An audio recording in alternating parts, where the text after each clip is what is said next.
Breaking news this afternoon, Syracuse forward C.J. Fair announced he would be returning to school for his senior year. Her passport and parents identified her as a girl, but first grader Coy Mathis is now being told she can no longer use the girls' bathroom. There were extra frames in one high school baseball game. It took Phoenix 11 innings to defeat Hannibal 6-5 yesterday afternoon. Phoenix scored 2 runs in the 6th to send the game to extras after 7. The New York State Thruway Authority announced that 200 jobs would be lost this week. Hyundai and Kia are recalling approximately 2 million vehicles this week because of a faulty switch. The brake lights will not light up when you press down on the brake pedal. And they're finding that with the cruise control, if you press down on the brake pedal, sometimes the cruise control will not turn off all the way. The manufacturer has developed a steel sleeve, I've been told, by the SU director Linda Dickerson, and they're going to put the steel sleeve over the light once they fix it. Major League Baseball is investigating Yankees second baseman Robinson Cano for his relationship with a South Florida clinic known for supplying steroids. A spokeswoman for Cano's foundation is listed as a client for the clinic.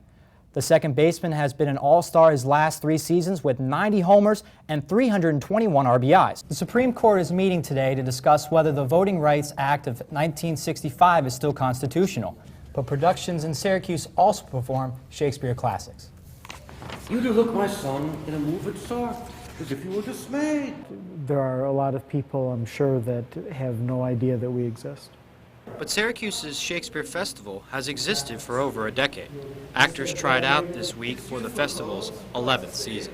A little too wide for his shrunk shape. Directors Jamie Bono and Dan Stevens sat and listened as actors performed. Whereto serves mercy, but to confront this visage of offense, my words fly up, my thoughts remain below. And well become the agent to May I Grant, but to be paddling palms and pinching fingers. Shakespeare's A Winter's Tale is not the only play actors could be reading lines from. Auditioners tried out for a total of 4 different plays.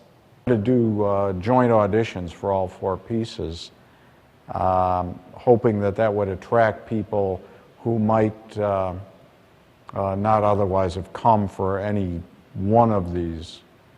I try out for all of them. I like, you know, the concept of The Winter's Tale. I like, you know, drama than comedy. But I would generally try any role. The roles are from The Winter's Tale, King Lear, The Liberty of Low Expectations, and Titus Andronicus. Both directors hope the plays accomplish one main goal.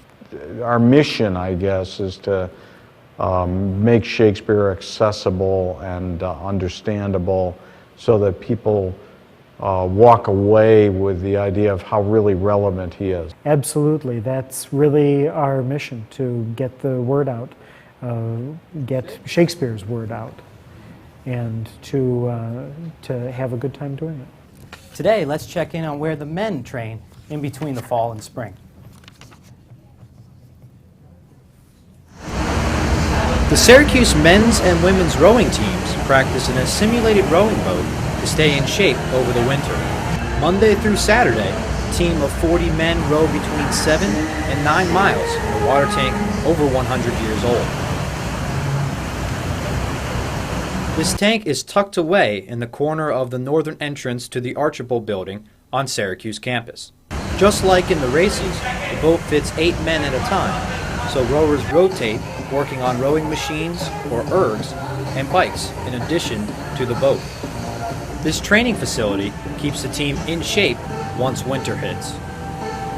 Lake freezes over, so we have to row inside to keep up with other schools.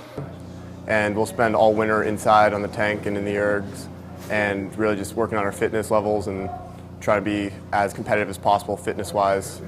And then we work on our technique once we get back out on water in the spring. For head coach Dave Reichman and his team, this transition occurs at Thanksgiving. The tank does get the rowers ready for spring, but it can still be a drag practicing inside. The real joy does come from being on water with the boat and making it go well and making it move smoothly. So it's really not something you look forward to training indoors, but it's something that's necessary to do.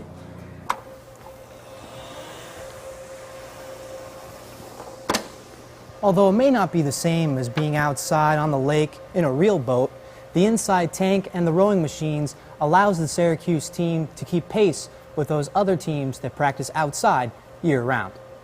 It usually evens out, and even West Coast schools and schools south do winter training, rowing the machines, so just try and stay on par with the rest of the country. It keeps the Syracuse teams more than on par. SU has one of the best rowing programs in the country. And as March is just 2 weeks away, the team might be finishing up their practices inside. Actually, we got an email the other day that we might go out this week. Thanks for joining us tonight for NCC News at 4:40. We'll be back tomorrow.